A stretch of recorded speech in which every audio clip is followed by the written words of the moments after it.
Honorable Member Dr. Fauzia Khan. Thank you, ma'am. Sir, ma'am, I must first of all fully associate with Srimati Sudha Murthy ji. I stand with the resolution which she has brought and I want to speak on it. Ma'am, I must also thank you for having brought in such an important subject here.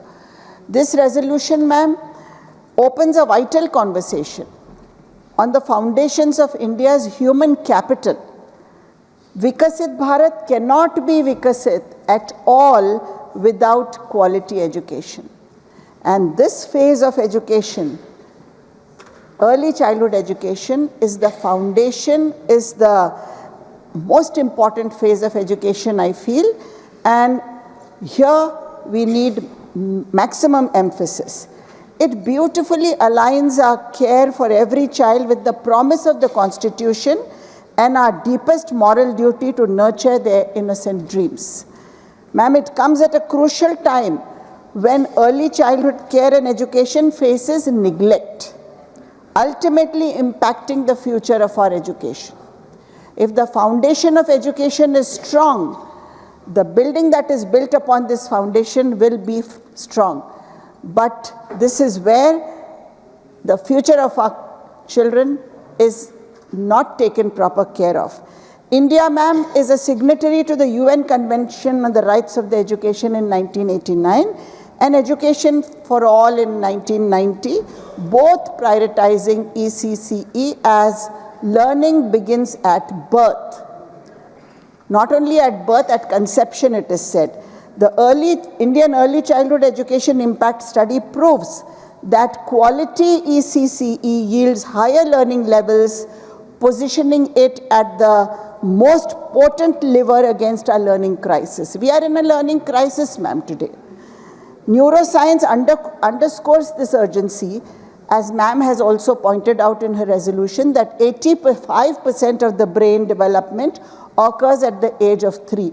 Now, where 85% of intellectual development takes place, I think our maximum focus, our maximum attention has to be at that age, because this is the most formative age of a human being's life. And just imagine the importance. I'm happy that the NEP speaks about it for the first time. There is emphasis on early childhood education in the NEP. Ma'am, yet the public spending compounds the crisis. Mere 0.1% of the GDP on early childhood care and education. So this has caused a stark paradox. While you say in your NEP that this is the most important learning phase, you also spend 0.01% on it. Data reveals, moreover, ma'am, data reveals that 51% of children from the lowest strata attend Anganwadi centers, while 62% from the highest strata opt for private facilities, making a great quality shortfall, a structural disadvantage for the most marginalized. Our Anganwadi system can focus more on health and care, nutrition, but not on the educational and development aspect. They are not prepared for it.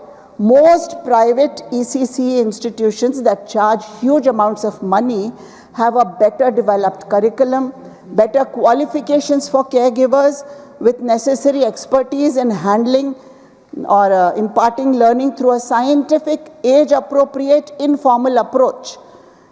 They give better trainings to caregivers, the better infrastructure facilities. How can that match the level that is there in our Anganwadis?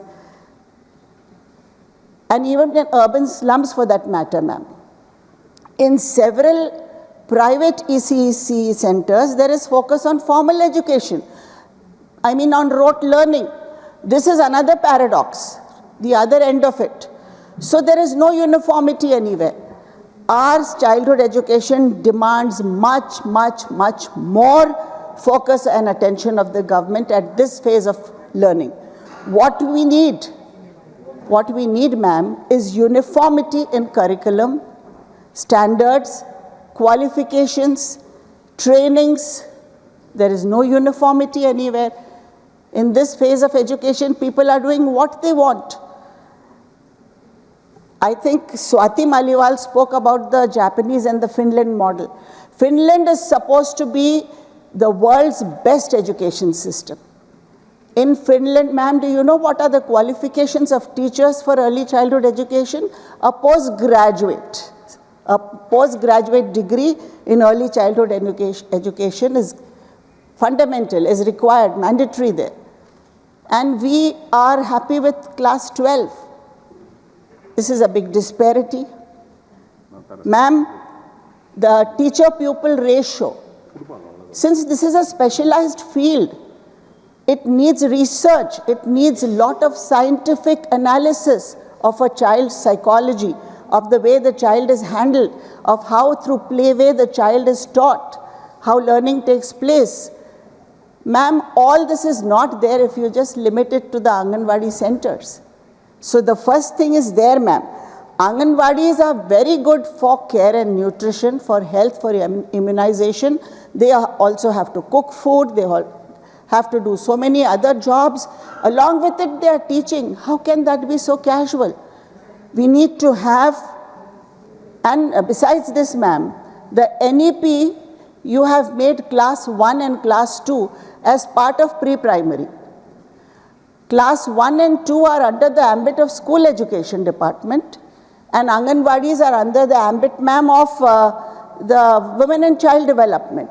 So how is it this clash we are handling? I don't know, under the different ministries, but I think the whole education side has to come under the ambit of school education department.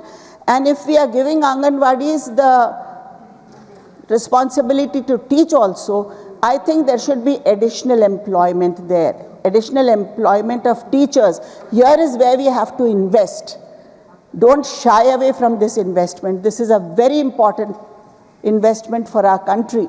Only then we can become Viksit Bharat. We need to have a pre-primary education board so that we have all uniformity on all aspects. Ma'am, we need to have a ECCE special cadre. I'm through you, I wish to tell the minister sitting here. We need to have a special cadre of caregivers who teach, who have, ma'am, at least the qualification which is B.Ed plus early childhood education or something like that, but something which has a research base on childhood, on the growth of children.